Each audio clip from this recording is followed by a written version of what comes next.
Good morning class 11th students.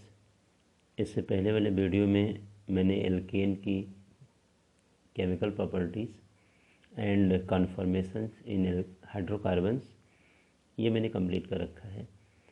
अब ये जो अपने सामने हम लोग वीडियो बना रहे हैं इसमें हम एल्कीन के बारे में हम लोग एल्कीन का बेसिक इन्फॉर्मेशन और एल्कीन के प्रिपरेशन और फिज़िकल प्रॉपर्टी तक के पॉइंट्स हम लोग इसमें कवर करेंगे। यहाँ पर ध्यान देना आप लोग, एल्कीन्स के बारे में बेसिक इन्फॉर्मेशन जैसा आपको पहले से ही पता है, 10th क्लास से ही आप जानते हो कि हाइड्रोकार्बन को हम लोगों ने एल्केन, एल्कीन और एल्काइन में डिवाइड कर रखा है। तो एल्कीन सिंपल मतलब जो ऐसे हाइड्रोकार्बन्स हैं जहाँ पर कार्बन कार्बन के बीच में डबल बॉन्ड अपने को मिल जाएगा, तो उसको हम लोग एल्कीन्स कैटेगरी में कंसिडर करेंगे। Alkenes are unsaturated hydrocarbons containing carbon carbon double bond in their molecules. ये ध्यान रखना, अब उनके मॉलिक्यूल में कार्बन कार्बन डबल बॉन्ड अगर है तो वो एल्कीन है। Alkenes are also called olefins, ये आप लोगों के लिए नया टर्म है। एल्कीन का एक नाम हम लोग ओलिफिन्स देते हैं। ओलिफिन्स का मतलब ओली मीन्स होता है ऑयल और फिन्स मतलब होता है फॉर्मिंग। यूँ मान लीजिए कि ऐसे एल्कीन्स मीन्स एल्कीन को ओलिफिन कहने केवल एक रीज़न है क्योंकि ऑयल फॉर्मेशन यानी ऑयल बनाते हैं, लेकिन ऑयल का कोई फॉर्मेशन ही नहीं करते, ऑयल लाइक प्रोडक्ट बनाते हैं, वो भी हायर मेंबर करते हैं। कब? Because the larger members of the series react with chlorine to form oily product. वो ऑयल नहीं है, ऑयल का मतलब जो हम लोग एकदम ट्राई ईस्टर मानते हैं जो नेचुरली अपने को मिलता है वो अलग चीज़ है, लेकिन जो इनके हायर मेंबर हैं, लार्जर मेंबर्स हैं, अगर उनका रिएक्शन क्लोरीन से करा दिया जाए तो जो हमारा एडिशन प्रोडक्ट बनेगा वो एडिशन प्रोडक्ट ऑयल जैसा दिखेगा अपने को, इसीलिए इनको हम लोग ओलिफिन्स का नाम देते हैं। एल्कीन को हम एक नाम देते हैं पैराफिन्स। पैरम में तो पैरम का मतलब होता है लिटिल और अफिनिस का मतलब होता है affinity, reactivity. Little affinity, little reactivity, इसका मतलब कि जो एल्केन होते हैं उनकी रिएक्टिविटी बहुत कम होती है क्योंकि कार्बन कार्बन के बीच में सिंगल बॉन्ड होता है। तो एल्केन का एक नाम है पैराफिन्स और एल्कीन का एक नाम है ओलिफिन्स। ये आप लोग थोड़ा ध्यान से समझना। इसके IUPAC नेमिंग और इन सब के बारे में तो डिटेल स्टडी हम लोग पहले ही कर चुके हैं, इसलिए उस पर हम लोग कुछ नहीं करेंगे। साथ में इनका मॉलिक्यूलर स्ट्रक्चर, कार्बन कार्बन के बीच में sp2 हाइब्रिडाइजेशन होगा जहाँ डबल बॉन्ड होगा।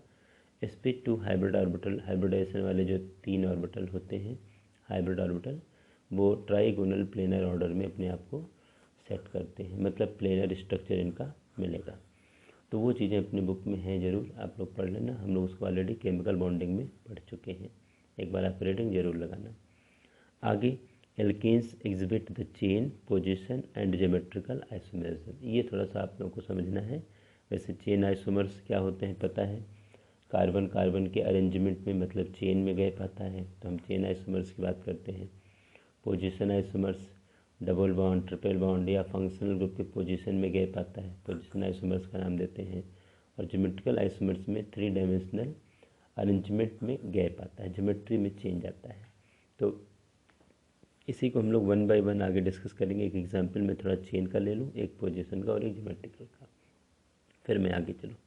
सपोज कर लीजिए कि हमारे पास एक एल्केन है C4 और H8, ये आपको दिख रहा है, ये ब्यूटीन है, 4 कार्बन का एल्कीन है। तो अगर हम इसके प्रोडक्ट की बात करें तो ध्यान दो, एक प्रोडक्ट तो हम ये बना सकते हैं।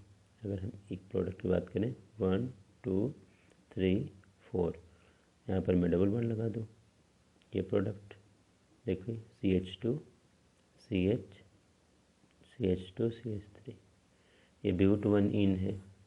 दूसरा प्रोडक्ट हम क्या बना सकते हैं कि इस कार्बन नंबर यहाँ पर एक कार्बन साइड चेन जैसा मैं बना दूँ, देखिए 1 2 3, डबल बॉन्ड तो 1 पर ही रहने दें और यहाँ पर देखो एक साइड चेन में हम कार्बन सेट कर दें, सॉरी ये CH2 ही होगा, ये तो कंप्लीट हो गई इसकी वैलेंसी और ये CH3 आएगा। तिक्ते का जी कंडीशन। अब इस स्ट्रक्चर में देखा जाए कहाँ पर गैप है, चेन में। यहाँ एक स्ट्रेट लाइन चेन है और यहाँ पर एक ब्रांच आ गई, डबल बॉन्ड यहाँ पर भी कार्बन नंबर 1 पर है, डबल बॉन्ड यहाँ पर भी कार्बन नंबर 1 पर है। तो अगर ये आइसोमर्स इसकी हम लोग बात करें तो ये चेन आइसोमरिज्म यहाँ पर अवेलेबल है। इसी तरह के और भी एग्जाम्पल्स हमारे सामने आ सकते हैं, उनकी भी बातें अगर कहीं होंगी तो हम लोग बात करेंगे। पोजीशन आइसोमरिज्म में अगर यही स्ट्रक्चर हम ले लें इसका 1 2 3 4, देखिए डबल बॉन्ड मैंने यहाँ लगा रखा है CH2 CH CH2 CH3, और एक यहीं पर 1 2 3 4, यहाँ पर सेकंड नंबर वाले पे डबल बॉन्ड में लगा दो CH3 CH CH CH3। अब ये देखिए ब्यूट 1 इन है, कार्बन नंबर 1 पर डबल बॉन्ड, ये ब्यूट 2 इन है, कार्बन नंबर 2 पर डबल बॉन्ड। तो यहाँ पर डबल बॉन्ड के पोजीशन में डिफरेंस है, तो ऐसे आइसोमरिज्म को हम लोग पोजीशन आइसोमरिज्म का नाम देते हैं। तो चेन और पोजीशन है तो स्ट्रक्चरल आइसोमरिज्म है। अब थोड़ा सा हम स्टीरियो आइसोमरिज्म में एक ज्योमेट्रिकल आइसोमरिज्म की बात हम लोग कर लेते हैं, इसकी तरफ थोड़ा बढ़ना चाहते हैं। आप लोग थोड़ा इसको ध्यान से समझना, मतलब ध्यान से इसको करना।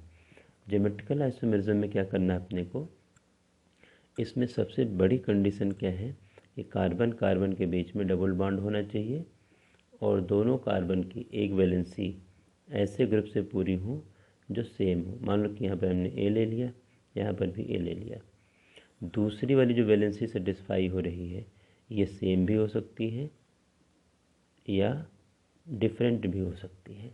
यहाँ पर मैंने क्या कर, देखो ए और ए ऐसे हाइपोथेटिकल मैंने वैलेंसी के लिए मान लिया है। दूसरी वैलेंसी देखो यहाँ पर मैंने बी से सेट कर ली, इस कार्बन की सेकंड वैलेंसी बी या सी किसी से हम सेट कर सकते हैं। मतलब क्या है कि दोनों कार्बन कार्बन के बीच में डबल बॉन्ड होना चाहिए और दोनों कार्बन से एक ग्रुप सेम जुड़ा होना चाहिए।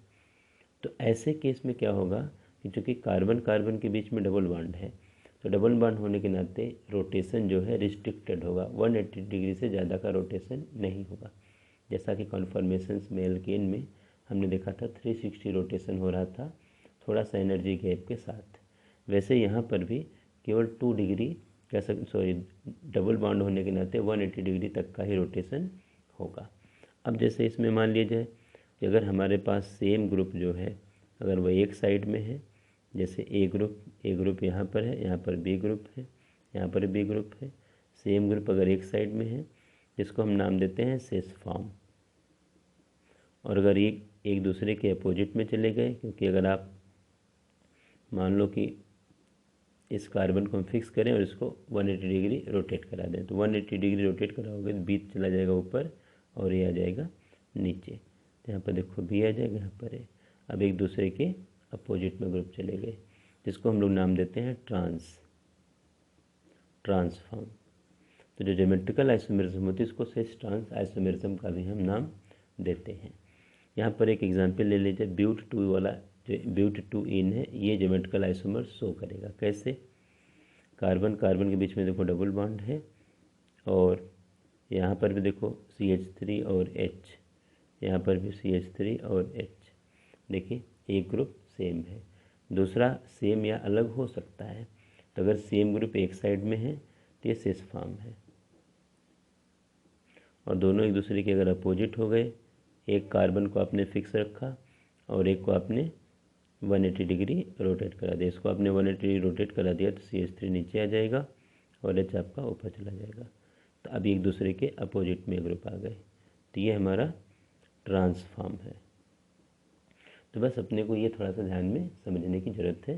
तो ज्योमेट्रिकल आइसोमरिज्म में क्या है, पहली कंडीशन कार्बन कार्बन के बीच में डबल बॉन्ड होगा, रोटेस और दोनों कार्बन से एक वैलेंसी दोनों कार्बन की सेम ग्रुप से कंप्लीट होनी चाहिए। तो इसमें रोटेशन रिस्ट्रिक्टेड होगा, 180 डिग्री से ज़्यादा का रोटेशन नहीं होगा। तो अगर ये सिचुएशन है दोनों ग्रुप एक ही साइड में है, दोनों कार्बन से अटैच जो सेम ग्रुप है तो सेस फॉर्म, और दोनों एक दूसरे के अपोजिट में ट्रांस पोजिशन में चले गए तो ट्रांसफॉर्म।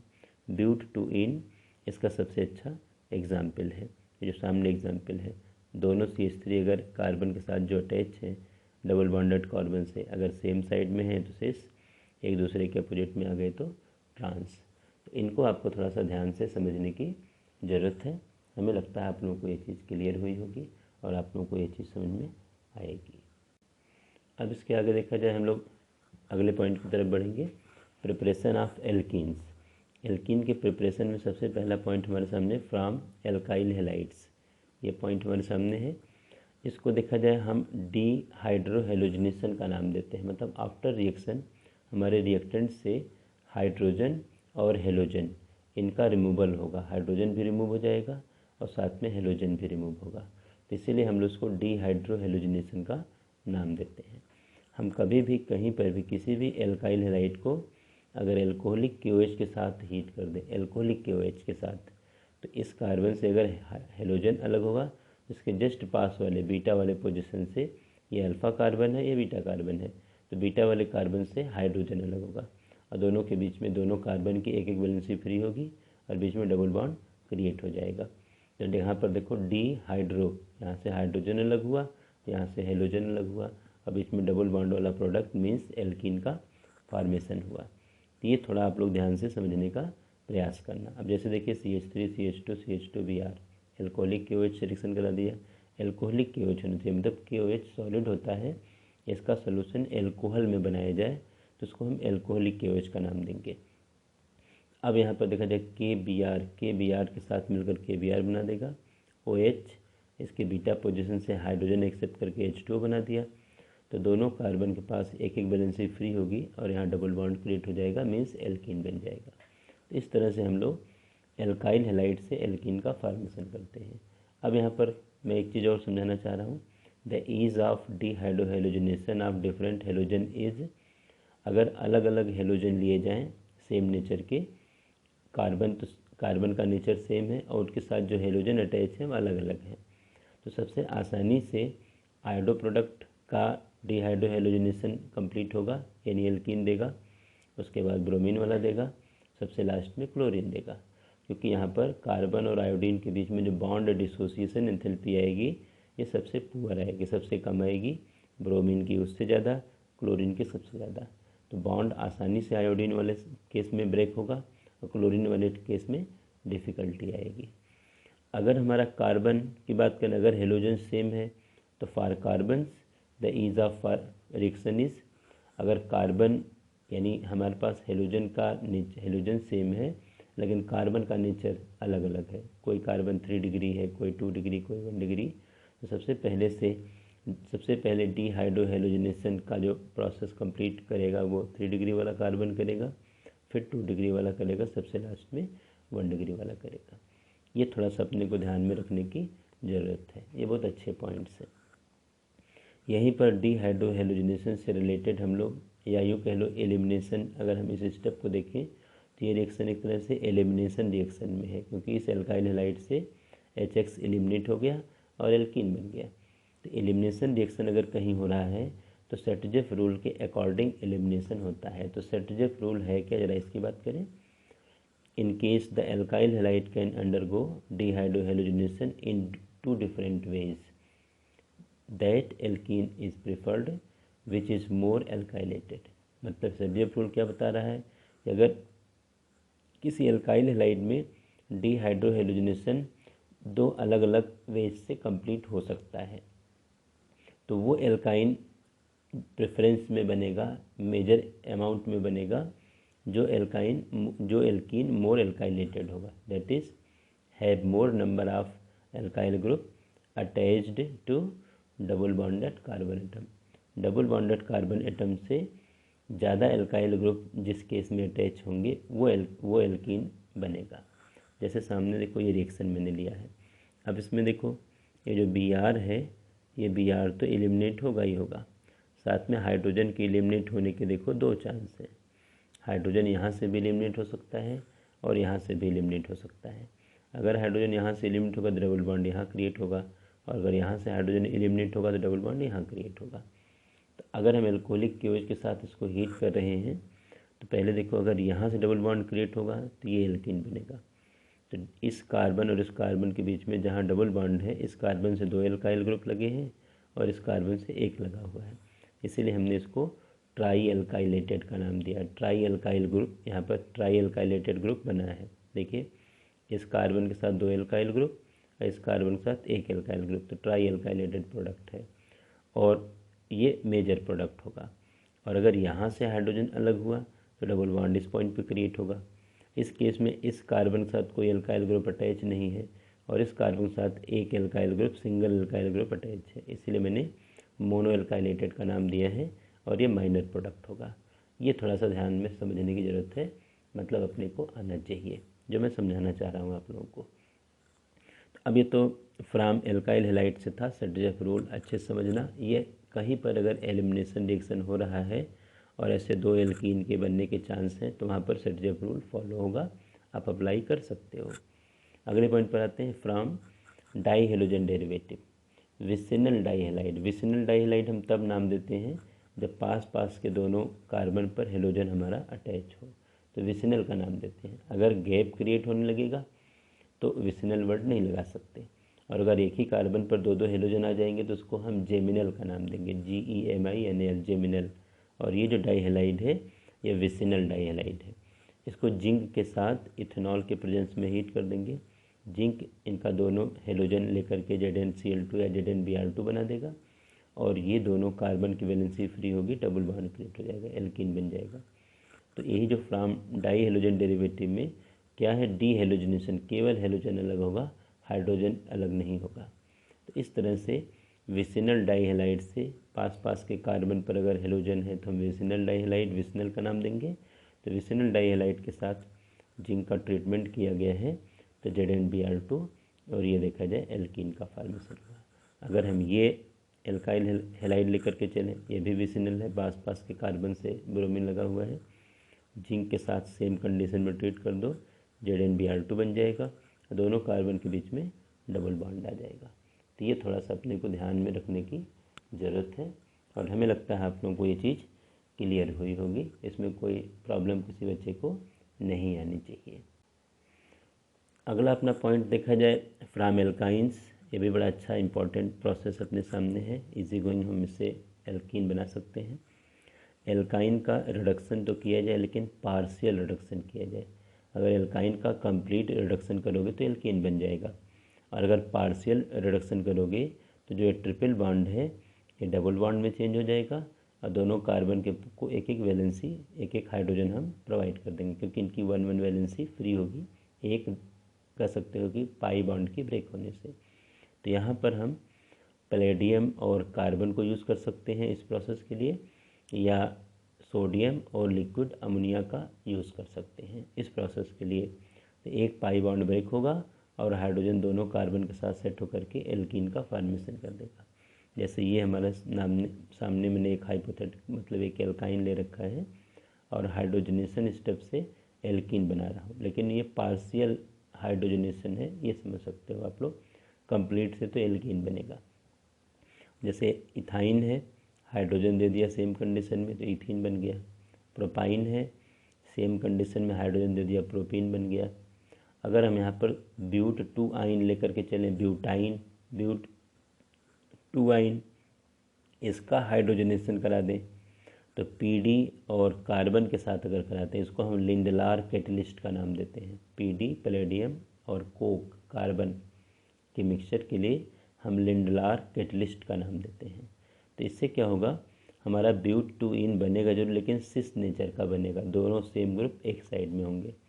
और अगर हम Na और लिक्विड अमोनिया लेते हैं, इसको बर्च रिडक्शन का नाम देते हैं। यहाँ पर भी हमारा ब्यूटाइन क्रिएट होगा लेकिन ये ट्रांस नेचर का होगा। तो ये भी थोड़ा सा आप ज़रूर ध्यान में रखना कि इसकी कहीं ज़रूरत अपने को पड़े तो हम अननोन पर्सन ना रहें। तो यहाँ पर Na और लिक्विड अमोनिया के साथ बर्च रिडक्शन नाम दे रहे, क्योंकि रिडक्शन तो हो ही रहा, हाइड्रोजन ऐड हो रहा है, लेकिन हमारा जो ब्यूट 2 इन बनेगा ये ट्रांस नेचर का बनेगा, ट्रांस ब्यूट 2 इन आएगा। ये थोड़ा सा आप लोग ध्यान में रखिएगा। इसके आगे लास्ट हमारा स्टेप है फ्रॉम एल्कोहल्स, बड़ा अच्छा स्टेप है। ये भी देखा जाए, डिहाइड्रेशन ऑफ एल्कोहल। एल्कोहल से वाटर अपना अलग कर दिया जाएगा, एलिमिनेट करा दिया जाएगा, जिससे एल्कीन बनेगा। लेकिन इसके लिए हमें कंडीशन लेनी पड़ती है, जैसे हमने इथेनॉल लिया है। इथेनॉल को कंसनट्रेट H2SO4 के साथ और H3PO4 के साथ 443 केल्विन पर हमने ट्रीट कर दिया है। ये टेम्परेचर बहुत मायने रखता है, इसलिए टेम्परेचर आप लोग हमेशा ध्यान रखना। अब इससे देखिए एक OH इस कार्बन से अलग होगा और हाइड्रोजन यहाँ से अलग होगा, तो दोनों कार्बन के पास एक एक वैलेंसी फ्री होगी और यहाँ डबल बॉन्ड क्रिएट हो जाएगा। तो इथेनॉल जो है यहाँ पर इथीन में चेंज हो जाएगा। ये अपने को ध्यान में रखने की ज़रूरत है। और H2O एलिमिनेट हो जाएगा। अब H2O कहीं अलग हो रहा है तो डिहाइड्रेशन वर्ड इसके लिए आता है, तो यहाँ पर डिहाइड्रेशन हुआ है। अब यहाँ पर अगर हम 2 डिग्री का एल्कोहल लेकर के चलें, जैसे देखिए ये OH तो यहाँ से एलिमिनेट होगा ही होगा। हाइड्रोजन के एलिमिनेट होने के 2 चांस हैं, या तो इसके साथ या तो इसके साथ। तो चूँकि दोनों कार्बन सेम है इसलिए यहाँ से अगर एलिमिनेट होगा तो यहाँ डबल बॉन्ड क्रिएट हो जाएगा, यहाँ से एलिमिनेट होगा हाइड्रोजन, डबल बॉन्ड यहाँ क्रिएट हो जाएगा, तो सेम प्रोडक्ट आएगा। तो इससे सेम कंडीशन में अगर हम इसको ट्रीट कर दें तो यहाँ पर प्रोपेन 2 ऑल है ये, तो प्रोपीन बन जाएगा और H2 एलिमिनेट हो जाएगा।